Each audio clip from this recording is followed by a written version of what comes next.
Hey everyone, welcome back to another Kitecast episode. I'm Patrick Spencer, one of your co-hosts. I'm joined by Tim Freestone, your other co-host. Tim, how are you doing today? Yeah, good. I'm really looking forward to this weekend, and I'll save everybody the reasons why, but I am looking forward to it. Yeah, I am as well. I suspect Lisa is. She's going to concur with us. We Absolutely. we have a real treat today. Lisa Plaggemier is the executive director at the National Cybersecurity Alliance, with the charter of safe and secure use of all technology. That's a big charter. She's going to talk a bit about that. Winner of SC Magazine's Reboot Thought Leadership Award and a frequent speaker at cybersecurity events like RSA and SANS and so forth. Lisa is focused on helping businesses and individuals, we're going to talk about both, protect themselves. Early in her career, Lisa spent a decade at Ford Motor Company, their operations in Europe, including in German. We're not going to do this in German, needless to say, but I suspect she can say a few words in German for us as a result of a decade living overseas. And she served in various senior and executive roles at CDK Global, InfoSec, Media Pro, and so forth. Lisa, thanks for joining us. We're looking forward to this conversation. Thanks for having me. So let's start and talk a bit about National Cybersecurity Alliance. Some in our audience may be familiar with the organization, others may not. Talk a bit about what you guys do, your charter, and I think you've been at the organization for a couple of years now. Yeah, I was on the board before I was the executive director, so I've been associated with it for quite a while. We are probably best known for being the founders of Cybersecurity Awareness Month every October. If you're in security and you're sick of Cybersecurity Awareness Month every October, just remember that people like your mom and your kids probably need to hear advice from folks like us at least once a year. That's what we're best known for. We've partnered with CISA on that program for 20 years. And then we also are big fans of Data Privacy Week in January. And then we run seasonal campaigns on every different topic you can think of, mainly aimed at end users. And then a lot of materials that we put out for training and awareness managers. They're the biggest cohort in our database. We have events for them to share best practices, and we have constant flow of materials that they can all use for free. So we just finished Valentine's Day here lately. We did a campaign on romance scams that included a lot of media for the public, as well as those campaign kits and games and things like that people can use to share within their organizations. So whatever's timely and topical, summer travel security, safe holiday shopping, any of those things, that's what we're focused on when it comes to getting the word out.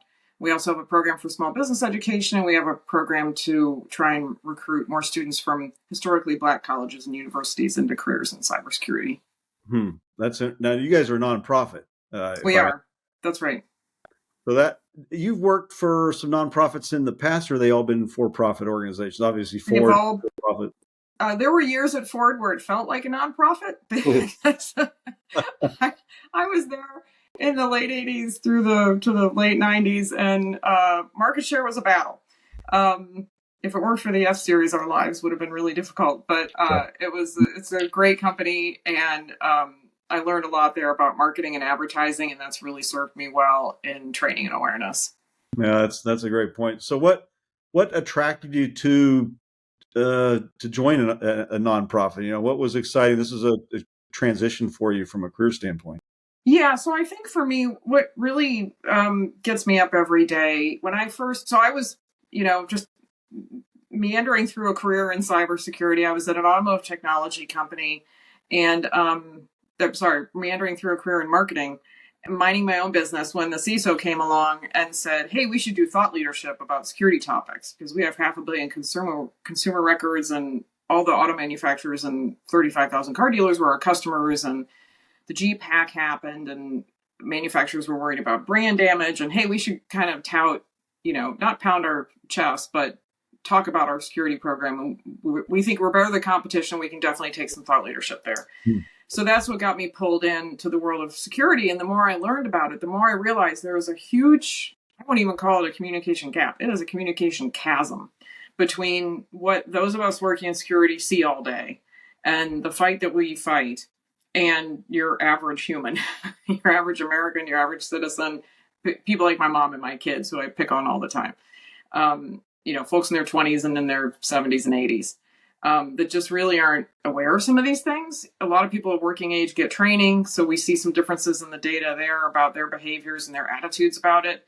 But there's just such a huge communication gap, and that's what I like being able to try to bridge every day, to try and demystify security for the average person, to try and simplify it so that it's more attractive for them to do some of the behaviors we're asking them to do, like use a VPN or use MFA or not use the same password on everything. We have a tendency to make it sound complicated and hard, because it is hard. If you're a security professional, like, it's not an easy job. But if we make it sound hard to everybody else, then they're not going to engage, and they're not going to do some of the things that actually are very simple to do. We've just made them sound a little bit too difficult. I have one. Tim's going to jump here in a second, I'm sure. I have you got me thinking about security gaps, just from whether they're business professionals or they're your mom and my mom trying to do computing at the home. What's the biggest gap that you think we've closed or we've made really good progress on over the last 5 years? And what's one that you think we still have a lot of work to do on? So I think a lot of people are a lot more aware of phishing. That's the one thing when we ask people, as a result of training that you've gotten at your place of work, but usually, there's very few schools and other organizations that are doing a lot of cybersecurity training. It's mainly people getting end user training at work.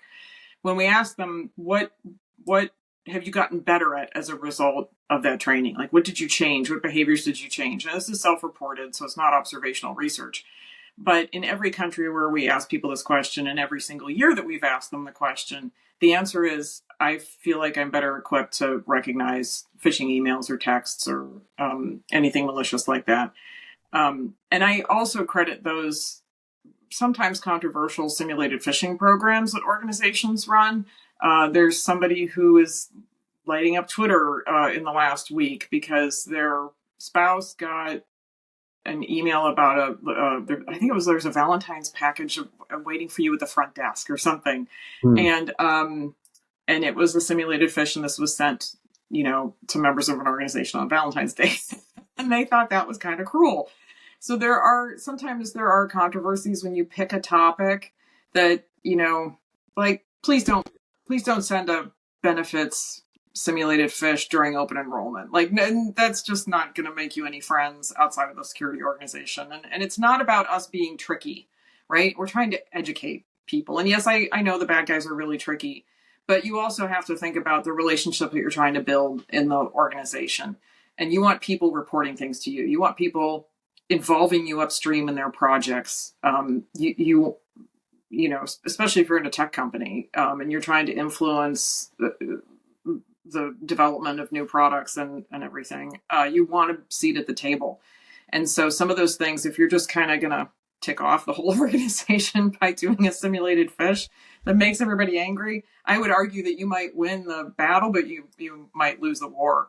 So that's the one thing that we see consistently. And I do think the simulated phishing programs, when done right, really help.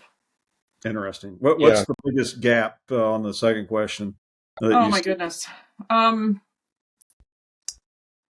In general, there's just this knowledge gap. I see this in small businesses where they just feel like, my IT guys got this, right? Like there's a huge communication gap between business owners.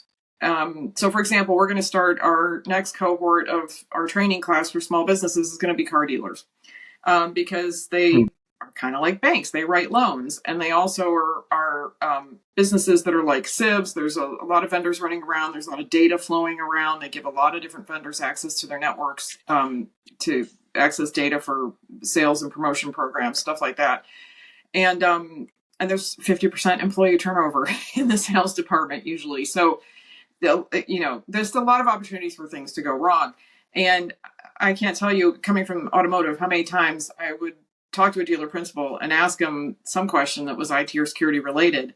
And that is the answer you get is, boy, I just hope my IT guys got it handled because I don't really understand this stuff. So our class is going to be to teach business leadership enough about cybersecurity to manage it as a function of their business. How do you hire an MSP or an MSSP? What questions do you need to be asking your IT guy? How do you manage that person, guy or gal? I mean, the classic example is, my IT guy keeps telling me I need to replace that old Windows XP machine in the parts department, but my parts manager tells me it's running just fine.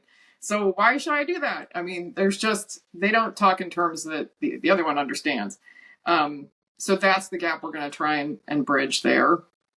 I think most people feel like if they're not technical, even somebody as business savvy as, somebody who owns 4 or 5 car dealerships, they don't feel confident even asking questions because it all is very confusing and they just are intimidated by the topic. And that's something that our research shows us as well, that people are in general kind of intimidated by cybersecurity. So our goal is to demystify it in those training classes. Is your goal and your charter mainly just people in business or just people? People, humans. We've decided that it's all about belly buttons, right? Like no matter what you do or what your role is in an organization or what other demographic you're in, that at the end of the day, it's human beings. And so while we have content that might put business context around some of these issues, at the end of the day, we're trying to influence individual human beings. Okay. The when you mentioned Cybersecurity Awareness Month, I think that's great and it's been successful. You can't operate in business and not know that. I don't think like everybody knows that. What do you think that particular initiative has been successful, at least at a business layer? Because I have more follow-ons to this, but like if I were to ask my mom or my kids, people, or even probably someone who works the retail computer at Bloomingdale's, might not, most likely probably doesn't know that. So I think it's resonated well in the business community. So we'll just start there. Why do you think that has taken off? And do you have any other initiatives that you're hoping to replicate for further awareness that are similar to that? I think it's the consistency of the message over time. I remember being in a meeting when I was on the board with some of the folks at CISA. We were talking about the campaign. This was a couple of years ago.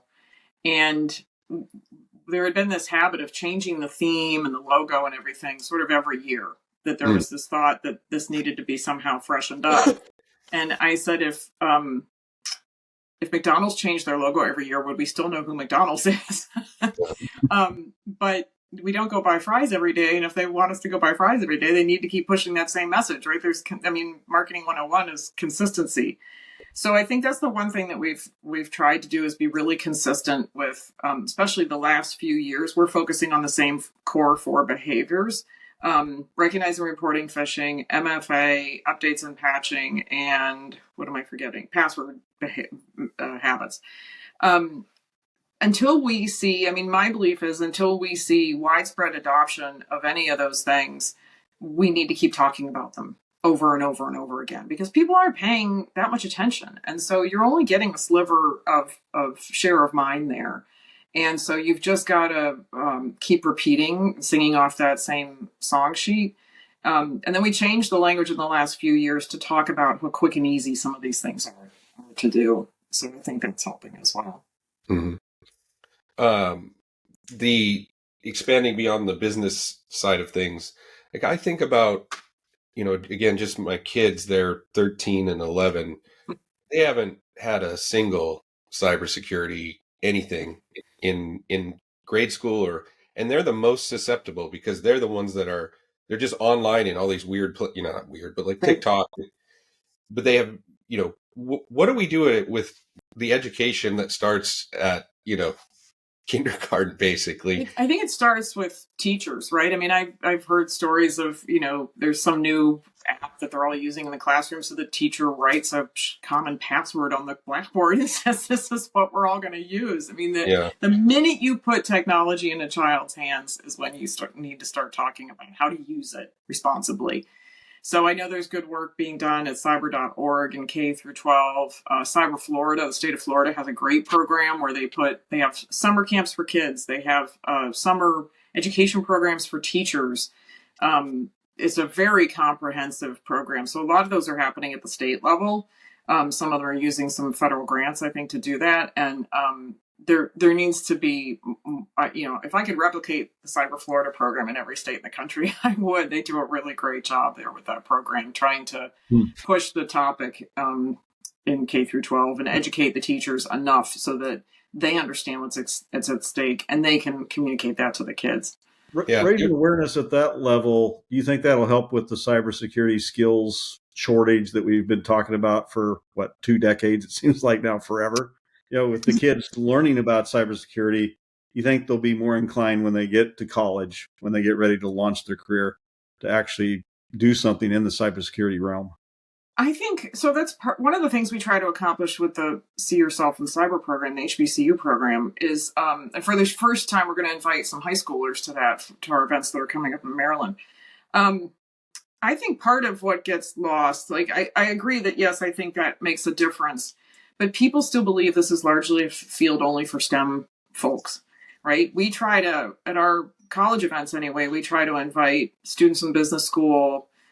You could be pre-law and end up working in security or privacy. You could be, a lot of some of the more advanced schools have programs like University of Texas at San Antonio.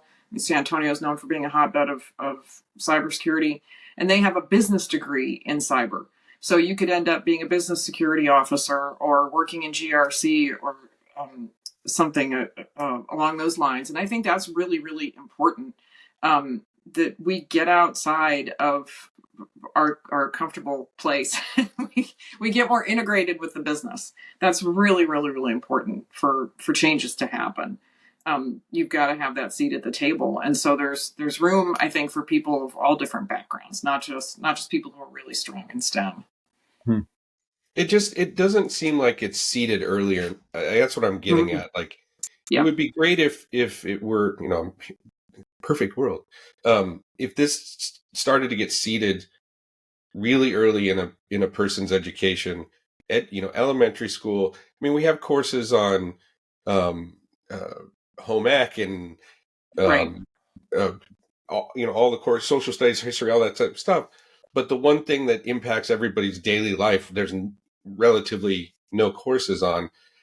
That would be something I think, if I saw an A in cybersecurity awareness on a report card, that would be fantastic, because that stuff lasts a lifetime. And I'll just add another little story here, because I know you guys do a lot of work with scamming and social engineering, just to the point of how sophisticated these people have become. My mom was actually scammed out of a couple $1,000s, believe it or not. And sorry to hear that. Yeah, this is years ago, but what happened was, what made it so sophisticated was they had found the people that she was texting with the most somehow, and were able to spoof her best friend's phone number to send my mom texts about how good of a deal this thing that she was being offered was. The sophistication is so incredible that this education, watching an animated cartoon once a year for an hour and a half in my business, okay, that's something. But it just seems like it's got to get embedded into the culture earlier and longer. Yeah, we actually have an open invitation from PBS Kids to, if we can come up with some sort of game or appropriate content for little kids, that we're welcome to post it on pbskids.org. My only problem for that right now is funding. If we can find a funder to help us do something like that, I think we have the right brains in place to help us produce something. It's just like anything else, money can make things happen. So I'd like to see it go. We even start before elementary school, right? Preschool age. So a call to action to everybody who watches this: donate to the National Cybersecurity Alliance. Call Lisa. She needs some money. She might be mentioning a PBS ad. You never know. Yeah. So in your report last year, do you see any interesting trends, like changes over previous years? We talked a bit about phishing and, the biggest gaps. Are there any trends you see that are promising, any that are alarming? So the most alarming one for me that every year just kind of makes me shake my head is when we ask people, how do you keep track of your passwords? The most popular answer every year so far has been, I write them down in a password notebook. And we survey 1,000 people in each country where we do the survey, and we follow census data to get a demographic sample that's statistically valid. So this includes people from 18 all the way through retirees. And so we do a lot of talking about why we're not big fans of password notebooks. So that one's a little bit alarming. We are starting to see a little bit more adoption of password managers, though. The biggest changes this past year that we saw, the biggest trends that we saw, were age-related. So we know from FBI data and other sources that younger folks get scammed more frequently. Our data shows the same thing, but it's for lower dollar amounts. Older folks, when they get scammed, it's less frequent, but the dollar amounts are much, much higher. Why the criminal robbed the bank? Because that's where the money was. Like that, the older folks have accumulated more assets during their lifetime. And so some of those scams, they can be incredibly sophisticated. I think for the bad guys, if I just look at the ROI, I'm going to be willing, even a romance scam, I'm going to be willing to invest some time and some OSINT into that and make sure my backstops are all in place, because my payout is potentially six figures, over time. Mm-hmm. Mm-hmm. So I think I'm hearing it, just like you said, Tim, more and more really sophisticated scams that just take a whole lot of work to put into place.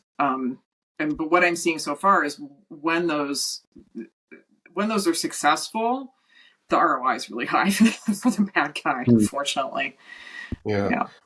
I mean, I've heard of some of the podcasts I listen to. They'll dive into case studies of people being scammed. I mean, it can get millions of dollars from one person, ruin. Yeah. The scary thing that we learned this year about that age difference is that younger people feel more confident, and they claim that if we look at like Gen X and Gen Y, millennials, they will say that my older friends and family members rely on me to keep them safe and to help them with their use of technology.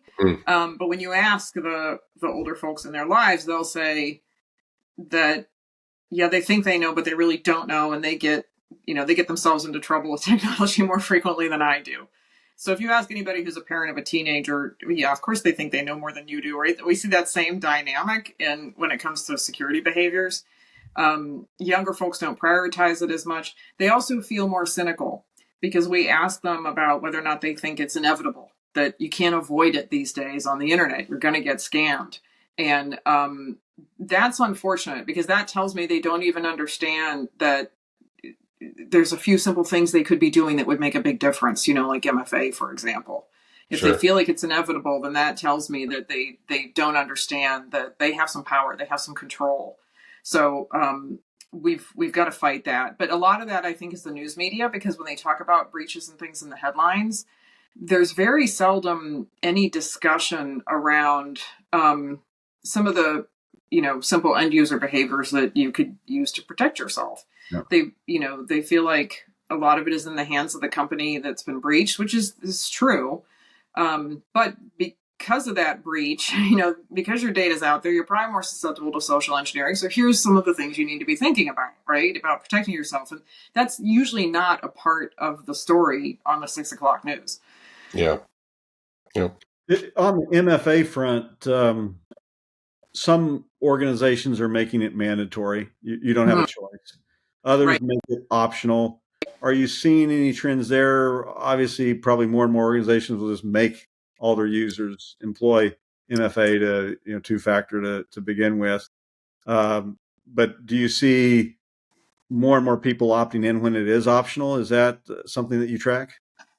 I don't have data around that. I mean, we do see that using MFA is in the top. So all the behaviors that we list, when we ask people, what have you changed as a result of training? The top 3 are my password habits. Well, first one is always better at recognizing phishing. And then it's kind of a volley for second or third place between using MFA and having better, using unique passwords, having better password habits. Yeah, the most notable story I've seen lately was Salesforce mandated it for all their customers. And that was really impressive. We're actually going to write a little case study about it because they've grown so much, by acquisition. It's complex. It's not like flip one switch. Like that was a big project to implement that across the enterprise. And then in some cases, their customers are standing in front of a retail customer when they're needing to log into Salesforce. And you ask any retail organization, the last thing they want is any friction in the process of somebody buying something. Right. So we thought that was really brave and was the right thing to do. I know there's a website out there, I forget the name of it, but there's some developers, I think, who casually keep track. They have a name and shame list. There's a website out there of companies that don't offer MFA at all, and then companies that don't mandate it. And I was on there the other day and I noticed that some of the companies that shocked me a couple of years ago, like banks, are no longer on that list. So I think that's a really, really, really good thing. I wish more of the social media companies, I think there might be still one or two social media companies that don't even offer it. And I wish more companies would mandate it, especially from a consumer standpoint, right? Like their customers. Exactly. Yeah. I can see that friction problem being very critical. But if Salesforce can do it, I mean, to me, that's a great example. Sure. They're a huge organization, then, I don't know what excuse anybody else has at this point. Yeah, and the technology is so easy now. Like I remember when MFA first started, everybody was a pain. Right. But now it's force of habit. At least for me, I just don't even notice it anymore. It's just exactly. That's what you do, Yeah. Once it becomes part of your force of habit, it's a non-issue. You just got to get it going, though. Yeah, my only pet peeve is that we should have named it something better so that people like my mom and my kids would have adopted it easier. Yeah, that's true. Especially since it is one of those acronyms that doesn't stay in the cybersecurity realm. I was about to say, it does have an acronym. That's part and parcel when it comes to cybersecurity. So. What would you call it? Yeah, I don't know. You brand now. You're in marketing. I got a couple of writers I'd have to put on that one. There you go. Yeah, we'd have to focus group come up with a few names and do some focus groups and figure it out. ChatGPT. Yeah, exactly. Give me 5-10 names and it'll brand it for you. So small businesses, you've done some research there. It sounds like every report you pick up, the industry is doing well. Small businesses are lagging because they just don't have the resources to tackle cybersecurity issues like a larger organization in most instances, right? Mm-hmm. You see improvements there. The small businesses, they're behind in many instances. How far behind are they? We haven't done research in that segment. There's probably some small businesses because our research is aimed at just the general population. So I'm sure there's some small business owners in there. But ask me again in a couple of months once we've run our first class. So this course where we're going to educate business leaders, we're going to collect a lot of data. So there's going to be homework every week, and we're going to follow the NIST 5 steps. So your homework week 1 is probably going to be identify. What are the list of things that get with your department heads? What are the list of things in your business that you need to protect? We're customizing the content for different industry verticals. Because that list of like what you have to protect, if I'm a car dealer, I might say in the age of a connected car, I might say shop manuals and the laptops out in the shop, right? That's going to look very different than a list for a hospital or a legal office or an accountant or anything else. So that's why we're customizing the content for different industry verticals so that it resonates more with people. We're trying to meet people where they are with the content. But we're keeping track of who's going to do their homework and who's not. And that's going to give us some data. We're going to keep it friendly. These are going to be actually instructor-led, so people will be able to ask questions. Remote, but instructor-led. Live instructor, no chat bot. You get to ask somebody a real security professional will answer your questions. And we'll be able to just collect that data over time and follow up with people over time to see what other steps they've taken, even after they finish the 6 weeks class. It's just once a week for 6 weeks. What steps have they taken in their business we'll be gathering data over time and asking them sort of what the starting point is, and then trying to measure what kind of progress they've made over time. Interesting. So, we're obviously very focused as an organization. Kiteworks is on sensitive content. How it's how organizations share it, send it, collaborate, and so forth. A lot of the stuff we're talking about is protecting the network, protecting the devices, protecting the applications, and so forth. Do you see a growing focus on the data itself, which is 9 times out of 10 is often the target of the cyber criminals or the nation states who are foisting these attacks on individuals or businesses? You're making me think of something really funny that happened to me a week or two ago when I had a doctor's appointment. And they, of course, have a portal, and they have methods to do, secure file sharing and encrypted communications. But they told me to email them something. And I said, wait a minute, don't you want me to, upload this in the portal or whatever it was? And she said, no, that's okay. You can email it. And I'm like, well, what about HIPAA? And she said, oh, that's only if I'm emailing it to you. And I said, so you're telling me it's okay to commit? I can commit a HIPAA violation against myself? Like what? Yeah. So that one really made me scratch my head, because I thought, wow, this is letter of the law, not spirit of the law. Like the whole point of this has been lost on this medical professional. And that one stuck with me. That's not even a lack of education. That's just a lack of following the rules. Yeah. I mean, they're probably told, the focus is probably on what they can't send to patients, right? Not on what a patient can send to you. Yeah. So, so I mean, I do see, I've noticed just over the past couple of years, communications that, I mean, you try to do business with people that you feel like have some reasonable, especially when it comes to your accountant and healthcare and all those things, with small and medium-sized businesses that have some reasonable processes. But I have noticed more and more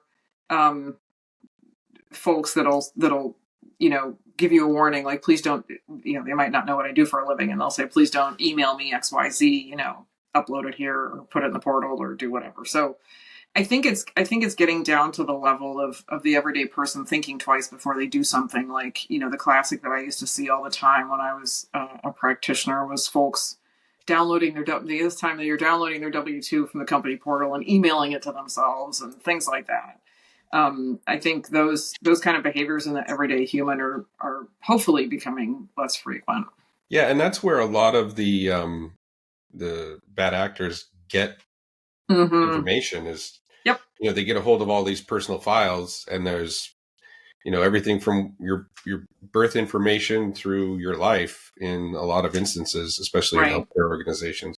That's really leverageable info to social engineer someone, Exactly. Yeah. So just a reinforcement, from our perspective in the communities on, companies need to pay as close attention to what they're doing with the data in terms of security as they are with what they're doing with the devices and the applications, to Patrick's point. Because, I think multi-factor authentication is an incredibly good layer, but it's a layer that guards just one layer technology. It doesn't guard the data that's behind it. So if you even get through that, companies, they just have to keep layering security on for the inevitables.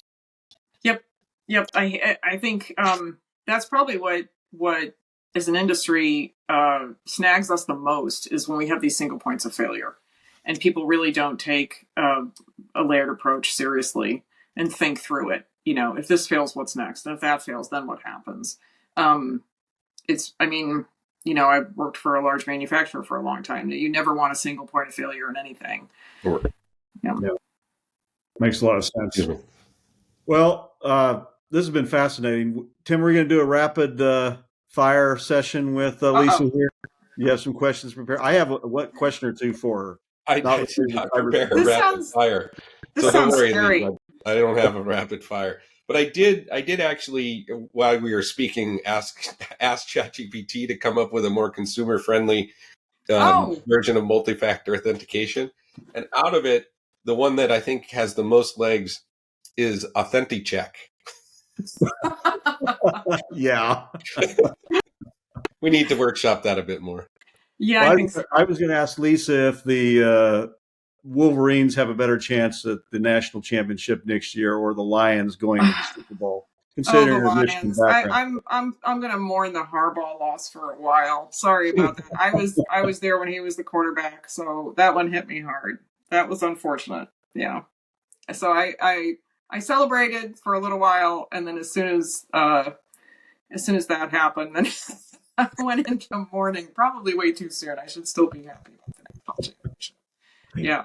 The other thing I'll plug real quick is our website, staysafeonline.org. And then if you're looking for some entertainment, we have a comedic series that we put out called Cubicle, but it's Cubicle spelled with K's. So that's cubicleseries.com. And this is like, if you can't get your kids to pay any attention to cybersecurity, or any young people in your life, or your parents for that matter, this is a comedic series. So imagine you're watching The Office, except this is the office of the bad guys. You have a romance scam department, and you have a phishing department, and you have a help desk that'll help you set up your Bitcoin account to pay you for ransom and everything else. And the characters all represent folks from the Big Four: North Korea, China, Russia, and Iran. And they're just little 1 or 2 minute videos. But we've had 8.1 million views. We had a Fortune 100 make a donation to us and said, we don't want anybody to know it's us, but we want you to do something really edgy to get people's attention. We want to get to the people who don't care. And so that's what we're trying to do. And so far it's going really well, but have a look. They're really entertaining. Which one of those, out of curiosity, has generated the most views and shares? Do you happen to know? Off the top of my head, it's the teaser. Believe it or not, the teaser's been passed all over the place. And then what's happening is most people who view the teaser, more than a third of them will actually come back and watch all the videos. And the stat that surprised us the most is that 88% of the views are now on TV. So people that tells us that the content is engaging, because they don't want to just scroll through it on their phone like it's a TikTok video. They actually want to, so they either find it on YouTube TV, or they connect their device to their TV to watch it on their television.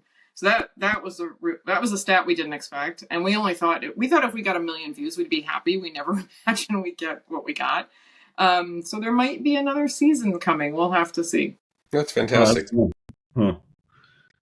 Well, folks, make sure to check out their website, and if you have any dollars, they will welcome the donations. And for those who are interested in other Kitecast episodes, you can go to kiteworks.com/Kitecast. Lisa, thanks for joining us today. We really enjoyed the conversation. Have a long weekend. If you come to Seattle, as you can tell from the sunlight that's been shining in on me the entire podcast, we actually have some sun this weekend. Good for you. Thanks for having me. This was a lot of fun. Yeah, thanks.